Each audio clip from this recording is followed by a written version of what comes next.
Hello students, आज जैसा कि हम कहे थे आपसे कि लाइन एंड एंगल्स के बारे में क्वेश्चंस टॉपिक हो चुके हैं। अब हमने क्वेश्चंस लेके आएंगे। तो हमारे पास दो क्वेश्चंस हैं, दोनों लाइन दोनों अलग तरीके हैं। पहले सिंपल क्वेश्चन की ट्रू पैरेलल लाइन्स है, उनको एक ट्रांसवर्सल कट कर रही है। हमें एंगल 1 की वैल्यू पता है 135 डिग्री, हमें बाकी एंगल्स फाइंड करने हैं। Second question is also like that. इसमें हमारा है कि हमें ट्रायंगल बना हुआ है और उसमें एक एंगल दिया हुआ है, 2 एंगल्स दिए हैं, हमें इस एंगल के बारे में पता करना है। तो इसको हम पहले थोड़ा बाद में पढ़ेंगे, बहुत सिंपल सा है। बस थोड़ा सा हमें इसको इम्प्रूवमेंट इसमें थोड़ा सा लानी होगी। इस क्वेश्चन में हमें पैरेलल लाइंस शो करना होगा कि पैरेलल लाइंस हैं कहाँ पे, ट्रांसवर्सल कौन सी है, ये हमें थोड़ा अपने आप से बनाना होगा इसमें स्केच। उसके बाद फिर ये बनेगा, फिर इजी हो जाएगा लाइक दैट ये फर्स्ट। लेकिन पहले हम फर्स्ट वाला करते हैं। फर्स्ट में देखिए क्या है कि हमें पता करना है कि बाकी एंगल्स क्या हैं। तो ज़रूरी नहीं कि इसमें हम एक चीज़ देखेंगे कि हम इसमें कोई भी फार्मूला लगा सकते हैं। बच्चे बहुत से डिस्टर्ब हो जाते हैं कि इसमें हम करस्पॉन्डिंग लगाएं, कि अल्टरनेट लगाएं, कि लीनियर पेयर लगाएं, कि वर्टिकली अपोज्ड एंगल्स को शो करें या फिर को इंटीरियर एंगल्स को शो करें, क्या किस फार्मूलास लगाएं।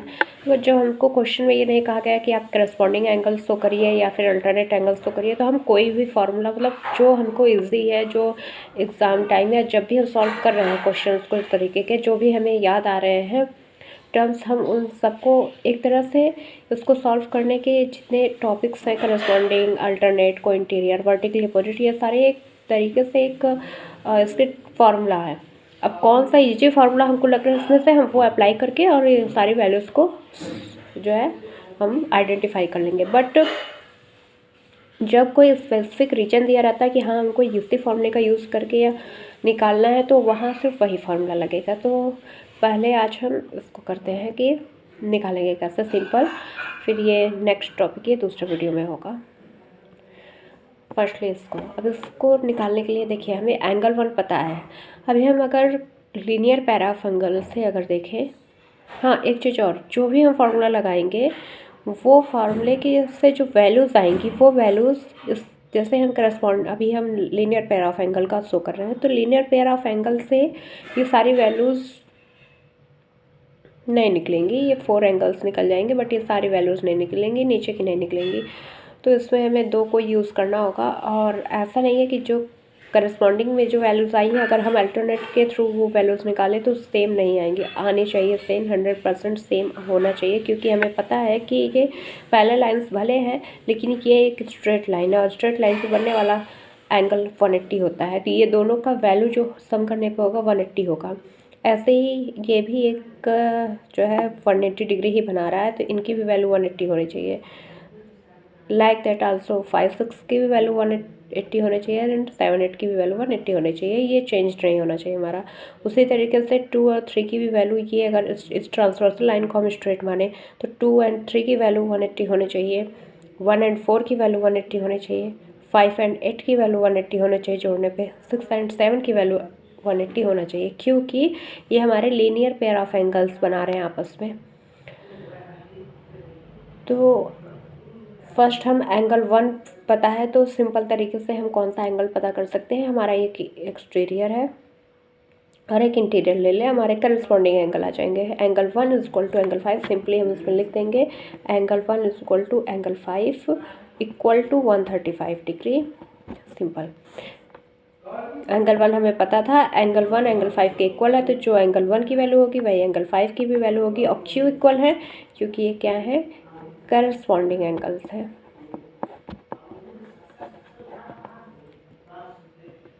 1 एंड 5, अब 1 और 5 हो गया हमारा। अब हमें निकालना है 2, 3, 4, 6, 7, 8, इतने एंगल्स निकालने हैं। तो क्या हम देख रहे हैं कि 5 हमारा निकल गया, तो अब लीनियर पेयर ऑफ एंगल और को इंटीरियर में थोड़ा प्लस माइनस करना होगा, तो हम डायरेक्ट अल्टरनेट और करस्पॉन्डिंग के यूज़ से हम बाकी निकाल लेते हैं। अब देखो हमारा angle 1 is also equal to angle 7। क्यों, exterior and exterior, opposite side के एक्सटीरियर एंगल्स भी इक्वल होते हैं क्योंकि वो अल्टरनेट एंगल्स होते हैं। तो हम लिख सकते हैं angle 1 equal to angle 7 equal to 135 degree. ये क्यों है? क्योंकि ये अल्टरनेट एंगल्स है। नेक्स्ट, अब हम निकालते हैं हमारे दूसरे एंगल्स को। अभी हमें 7 भी पता चल गया, हमें 5 भी पता चल गया। अच्छा, 7 की मदद से कोई और एंगल निकल सकता है? बिल्कुल, 7 की मदद से एंगल 2 निकल सकता है। नो, एंगल 3 निकल सकता है। कैसे? क्योंकि एक इंटीरियर और एक exterior, angle 3 is equal to angle 7, ये हमारे करस्पॉन्डिंग एंगल्स हैं। Angle 3 is equal to angle 7 equal to 135, ये हमारे एक्सटीरियर है, सॉरी करस्पॉन्डिंग एंगल्स हैं।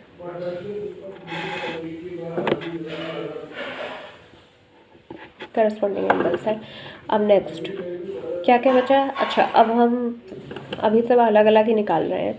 अच्छा, एक चीज़ आप देखो, एंगल 5 और एंगल 7 जो है इक्वल है, 135 डिग्री 135 डिग्री। बट क्या ये दोनों के बीच में कोई रिलेशन हमें दिख रहा है? बिल्कुल दिख रहा है, क्योंकि ये दोनों क्या है? वर्टिकली अपोजिट एंगल्स हैं।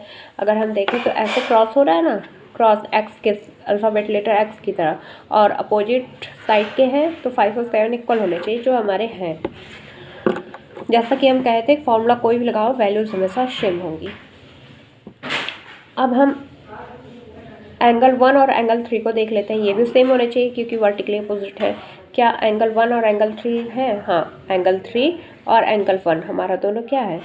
सेम है, 135। दैट मीन्स ये भी हमारा करेक्ट वैल्यू आया है। अब सेकेंड हम निकालते हैं। हमारे पास 5 हो गया, 7 हो गया, 3 हो गया, 1 हो गया, 2 4 6 8, ये 4 बचे हैं। अब इनको हम निकालते हैं। अच्छा, हमें 7 पता चल गया, ठीक है, 3 हमें पता चल गया, ओके कोई बात नहीं। तो क्या एंगल 3 और एंगल 5 इक्वल हैं? अल्टरनेट, भाई इंटीरियर है, अपोजिट साइड के इंटीरियर है, तो इक्वल होने चाहिए। 3 और 5 अल्टरनेट एंगल्स हैं। तो देखो, एंगल 3 और एंगल 5 135 हैं। तो ये भी हमारे फार्मूले से प्रूफ हो गया कि हम लगाए तो करस्पॉन्डिंग का है, लेकिन अल्टरनेट से भी ये प्रूफ हो रहा है कि इक्वल है। हमारा मतलब वैल्यू सही आई है। अच्छा, एंगल 7 4 और 2 4 तो आपस में इक्वल है, वर्टिकली अपोजिट है। और क्या हो सकता है? 2 और 6 आपस में इक्वल है क्योंकि करस्पॉन्डिंग है, लेकिन हमें ना 2 पता है, ना 4 पता है, ना 6 पता है, और 8 भी नहीं पता है कि हम वर्टिकली अपोजिट लगा के 6 की वैल्यू पता कर लें। तो अब हम क्या लगाएंगे? क्या अल्टरनेट एंगल और कहीं लग सकता है?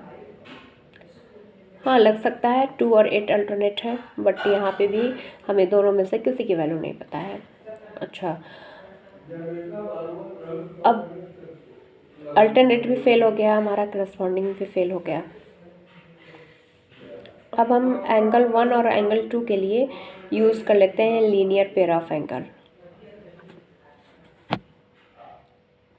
कैसे यूज़ करेंगे? Angle 1 plus angle 2 is equal to 180 degree. क्यों? क्योंकि ये लीनियर पेयर ऑफ एंगल्स है, LPA, linear pair of angles हैं। एंगल 1 की वैल्यू हमें पता है 135 degree, and plus angle 2 is equal to 180 degree. जैसा कि हम मैथ्स के टर्म्स जानते हैं कि जब भी कोई वैल्यू को दूसरे साइड उसके शिफ्ट किया जाता है तो वो उसका जो बिहेवियर होता है वो चेंज, आई मीन उसके जो अगर पॉजिटिव है तो नेगेटिव हो जाएगा, मल्टीप्लाई है तो डिवाइड हो जाएगा, एंड वाइस वर्सा। तो एंगल 2 हमें निकालना है, उसको इधर ही रखेंगे।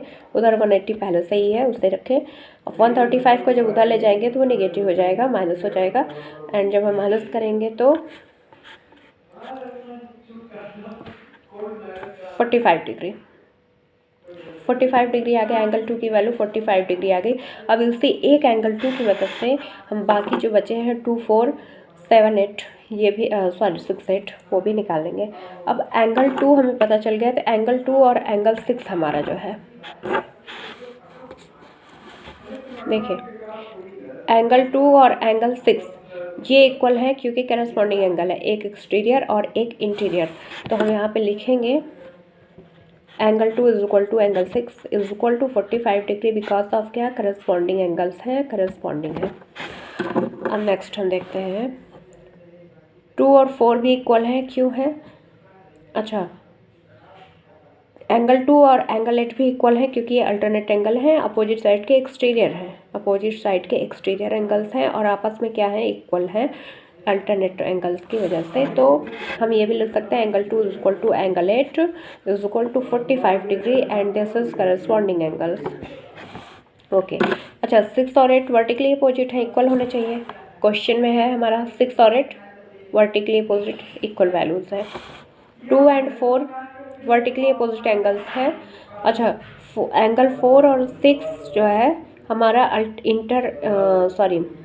इंटीरियर एंगल्स हैं, अल्टरनेट इंटीरियर एंगल्स हैं, अपोजिट साइड के इंटीरियर्स हैं, इसलिए ये अल्टरनेट इंटीरियर एंगल्स हैं। तो हम लिख सकते हैं angle 4 is equal to angle 6 क्यू इज इक्वल टू 45 डिग्री। क्या है ये, अल्टरनेट इंटीरियर है, अल्टरनेट इंटीरियर। 2 एंड 4 क्या है हमारा, 2 और 4 हमारा क्या है आपस में, 2 और 4 हमारा जो है वर्टिकली अपोजिट है, दोनों इक्वल होने चाहिए। 45 ये है, 45 ये है, जैसा कि हम देख रहे हैं एंगल 2 और एंगल 4 दोनों 45 है। अच्छा, इस क्वेश्चन में इतना बड़े वैल्यू सॉल्व हो गए, इतने फार्मूलेज का हम यूज़ किए, सारा फार्मूला अप्लाई किए, सारी वैल्यू सही आई है। तो क्या एक चीज़ हम ये कह सकते हैं कि यहाँ पे सिर्फ देखो 2 ही वैल्यूज़ आई हैं, पहला हमको घूम फिर करके सब 135 ही थी, देखो 135 थे और 4 एंगल 135 थे, 4 एंगल 45 डिग्री थे। तो हमें निकालना सिर्फ एक ही था 45 डिग्री, बाकी सब तो इधर उधर से हो गया। एक वैल्यू हमको आंसर, आधा आंसर सॉल्व था, बस हमें थोड़ा सा उसमें बताना था कि आंसर कैसे कैसे सॉल्व हुआ है। तो टोटल 8 एंगल्स थे जिसमें से 4 क्या थे हमारे 135 थे एंड 4 45 डिग्री। तो आज का वीडियो यहीं पे ये इस तरीके से हमारा क्वेश्चन सॉल्व होता है। अब आगे नेक्स्ट वीडियो में नेक्स्ट क्वेश्चन। Thank you.